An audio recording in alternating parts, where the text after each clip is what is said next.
Imagine you, yes, you, suddenly find yourself leading a complex project with all eyes on you for guidance. Wait a minute, you're not a certified project manager. But here you are.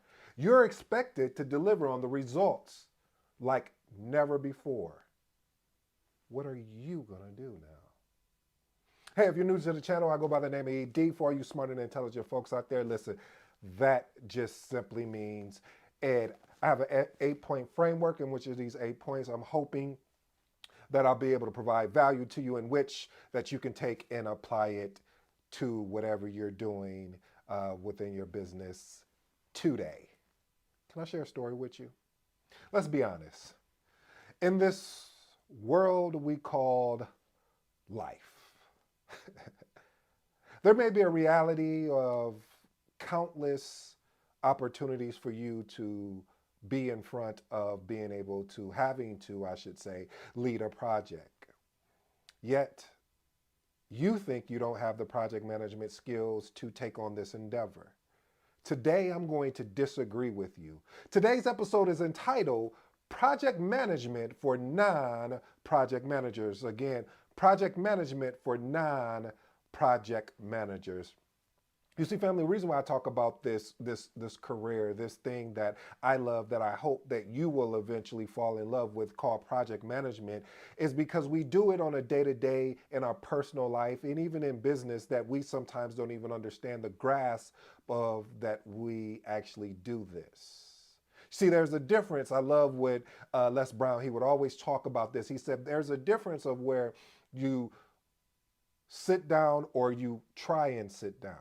You know, a lot of people will try a lot of different things, but when you ask them, did you sit down or did you try and sit down? They said, I sat down. And so I use that analogy or that cliche in a sense to say that, family, we're all project managers. We just don't know it we just don't know it yet. I'm going to uncover that today. And also I'm going to give you a couple tidbits of what, when you see a couple of these 8 points, you might say, wow, you know, I didn't even think about it like that. So let's jump into the 8 points. Point number one, you have to have the ability to have influence without authority.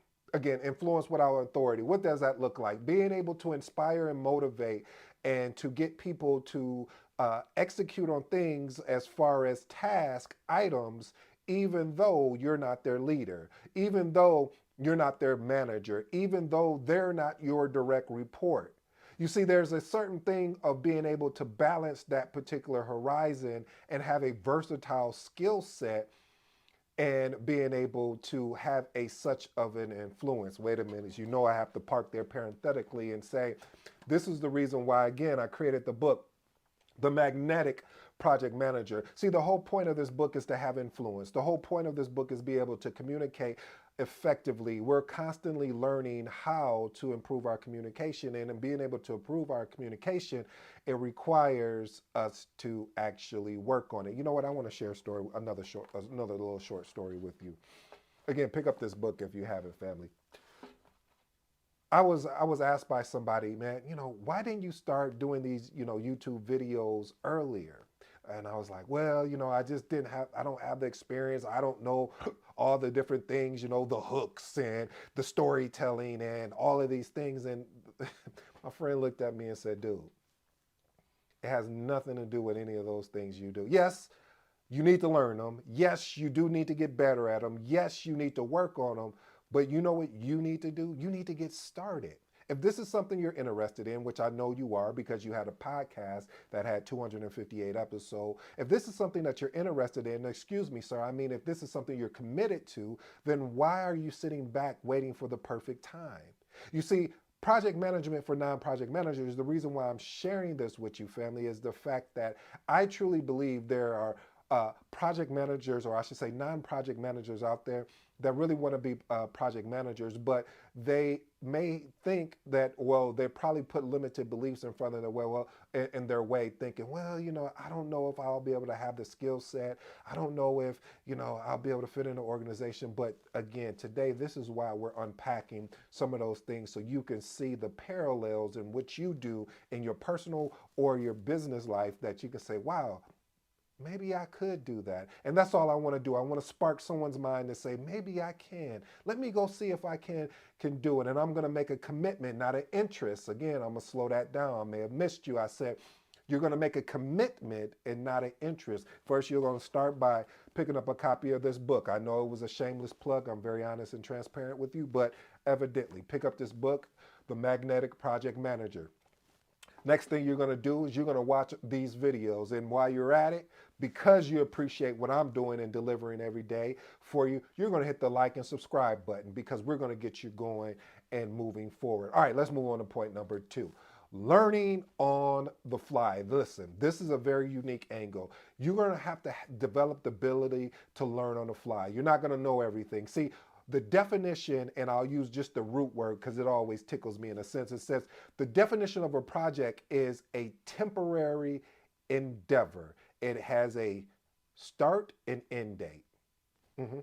And when you're learning on the fly, there's going to be a project that you're leading that you may not even be familiar with any of the technology. You may have resources internationally, so you're working with them at different time zones. And so being able to learn on the fly is going to be essential. You're going to be, I'm going to be upfront and honest with you, family. I had to drop my head for this one.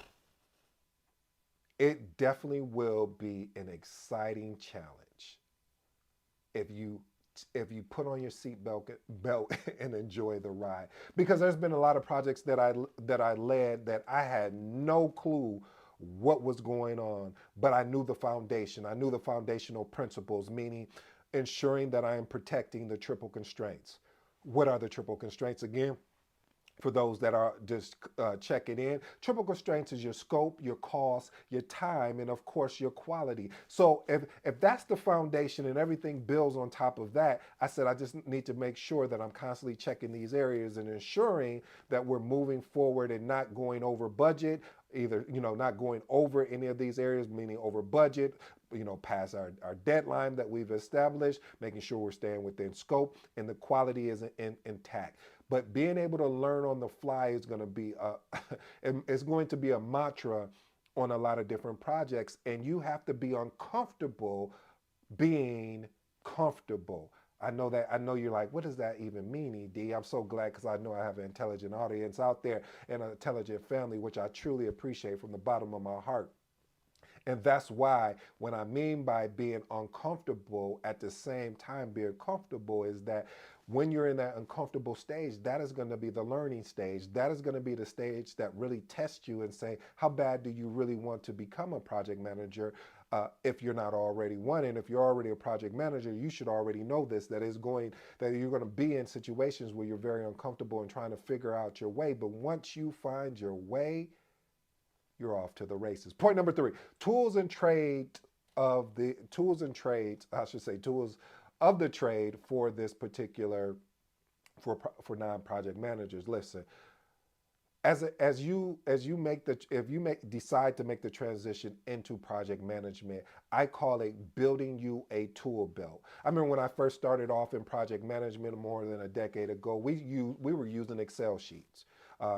I got introduced to Microsoft Project and then started using that. But at the initial aspect, we were using Excel sheets because number one, it was easy for people to understand. You didn't have to have, once you got a Microsoft Office license, everybody can do it versus like with the Microsoft Project license, that's a separate whole entity and license. And so when I first started off, the organization didn't want to pay for the Microsoft Project at first until we had to show them the value of why it was important to have this, but we were working off Excel sheets. And that taught me a lot about scheduling as well. You're like, how can an Excel sheet? Because it taught me that I had to keep the main thing, the main thing. I couldn't have it doing, like with Microsoft Project, you can have it automatically update for you.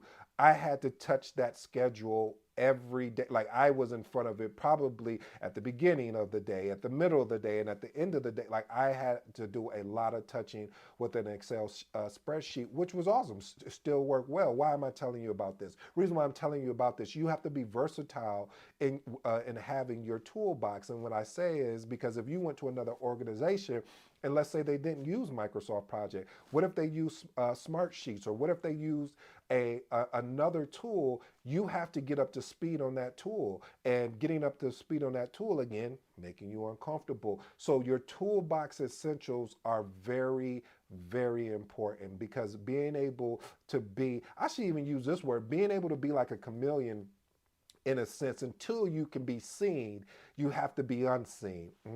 I like that. The reason why I like that, family, is because when you're seen, you're ready for the big time. You're ready for the show. When you're unseen, you are working and honing your craft. You are constantly figuring out ways. How do I use this software, and making mistakes and learning from your mistakes? I always say one of the things about being a project manager, what takes me to point number 4, is really having a juggling act. You know, you're just juggling so many different things, and you're juggling learning about the project. You're juggling learning about, okay, what is the software, or are they using Excel spreadsheet? What are they using to track the schedule? Okay, what are they using to track the budget? Okay, what are they using? So there is a juggling act, because you have so many different responsibilities going on.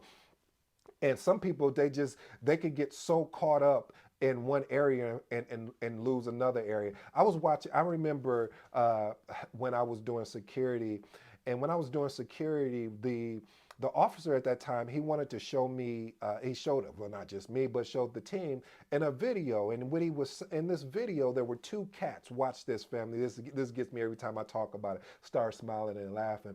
There were 2 cats. Well, one cat, they took the yarn, a ball of yarn, and put it right in front of the other cat. Well, the one of the cats was playing with the yarn, and as the cat was playing with the particular yarn, the other cat came over and seen. So they were playing with it, and then all of a sudden they sent a dog. They sent a dog in, but they were paying no attention to the dog that was right there in their rear view. They were so caught up in what they were doing with the yarn. What am I talking about here, cats and dogs? I mean, no. What I'm saying here, family, let me explain myself. As a project manager, you can't just get so locked in and focus on one thing. You have to keep a almost like a window shield type view, or more of a open view to everything that is going on. Touch points is going to be very important for you, and keeping notes from those touch points, whether they're mentally.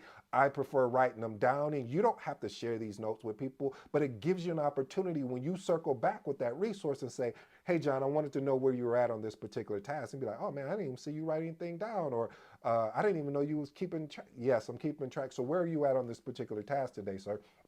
And it's things like that of being able to have a juggling act. Point number 5, you already know where I'm going. And again, coming right back here, there's a secret in here about communication I want you guys to check out, if you can, in the book, The Magnetic Project Manager. So communication is going to be imperative.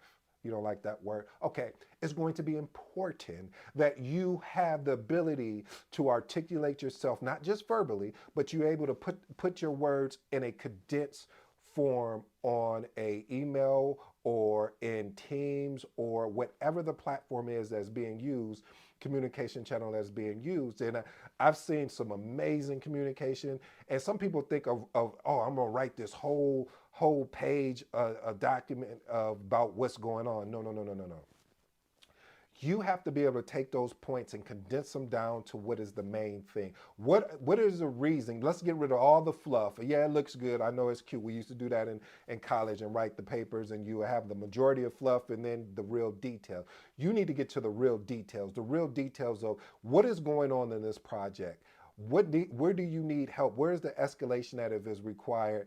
And being able to articulate it in that way. I think the best way, and this is again my opinion, subjective, being able to put things in bullet points. It allows people to read it faster, go through, okay, boom, boom, boom, and look at everything. So, and then another thing, when I'm not going to say that you're going to do this, but I want to warn you. I want to forewarn you, especially if you make that jump to get into project management. You start talking in jargon. Oh, you don't know what I'm talking about. So you just got CAPM certified, or you just got PMP certified, or this is your new project management role, and you decided to tap into Edward Koch Jr.'s YouTube. And we're talking about scope creep, or we're talking about gold plating, or we're talking, and we're using these terminologies that's in the PMBOK, and your team doesn't understand what you're talking about. So you have to be careful with the jargon, even though this is out of the PMBOK, the project management body of knowledge. You still have to be careful because you have to bring your team along with you. When you say scope creep, you need to be able to put it in a way that they can understand it. When you say goal planning, you need to put it in a way that they can understand it, still maintaining the terminology. And when they get up to speed and they say, this is the terminology behind it, this was the word, the wording that we were using, but this is the actual term. So it's really about bringing your team along with you for the journey. I like that.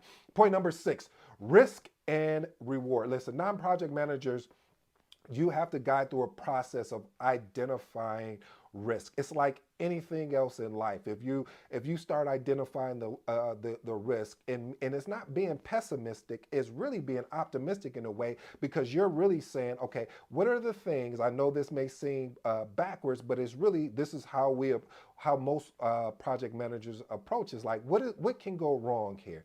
And when you have a really good stakeholder team, when you have really good stakeholders and you do this exercise, it really brings out things as far as that maybe you've never thought of.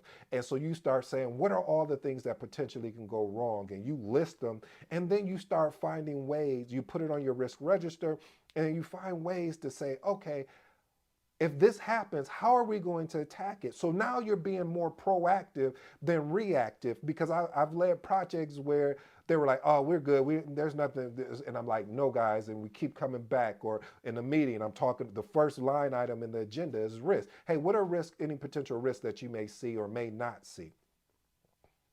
Because you may want to ask that question that you may not see. Well, this may not happen, and so, but those are the ones you want to really truly want to write down, because the ones that they don't think may not happen, unfortunately, are the ones that happen. But if you have a proactive response to it, oh man, oh, you're off to the races. And so, just having the ability to navigate change within the potential risks that come up, and having a proactive approach or proactive plan to address if that risk turns into a particular issue. Point number 7, filling the educational void. Listen, for non-project managers, you may not have any formal training. That's okay. We're going to get you started anyway. You may not have the PMP. You may not even know what the PMBOK is. Well, you know now, the project management body of knowledge. But the thing about it is that you still need to get started. You need to take the experience of what you've learned by leading that particular project and saying, okay, now what's the terminology behind what I was doing? Okay, this document here, what is this project charter? Why does it have high level of about risk, or high level about scope, or high level about cost and schedule? So being able to go back, and what I love to say is go do your homework of what you learned through the progress. See, one thing about, they used to always, the cliche used to always be, knowledge is power. Mm-mm. Applied knowledge is power. I've seen some people that have their CAPM or their PMP, and then you give them a project, no success.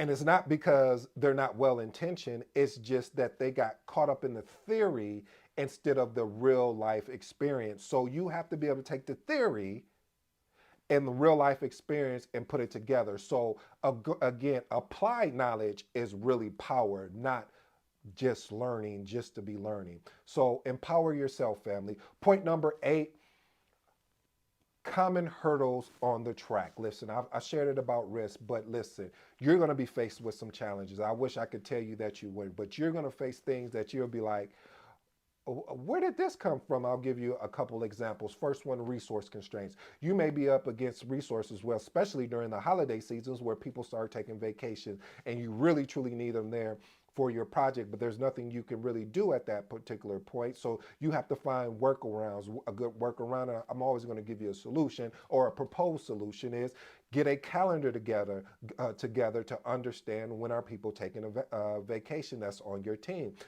When you understand that, then you may say, hey, instead of this particular task, we may want to push it up earlier so we can ensure that it potentially gets done. Cost. You may find that your budget ends up getting cut because they need the money to go to somewhere else. I know it would be nice to say, yeah, all budget is locked in, but a priority may happen. There may be a shift where an external factor may come in that you may need to address, and the money that was intended for this particular project, you might have to find ways to make some changes. Let's say you were going to get the full platinum program on a particular software. Well, maybe now you may need to go to a gold package and then come back and revisit for an upgrade. So you're constantly finding ways to overcome these particular hurdles. This is why I love this thing we call project management, and I hope you do as well, because of the fact that it gives you an opportunity to learn how to be a problem solver, learn how to budget money, learn how to lead a team that may not even report to you, but you have an opportunity to inspire and motivate. So family, I hope this touches somebody's heart today that are looking to make a transition from being a non-project manager to actually be an official project manager. Again, this has been your boy D. Until next time, I hope you enjoy. I'm out.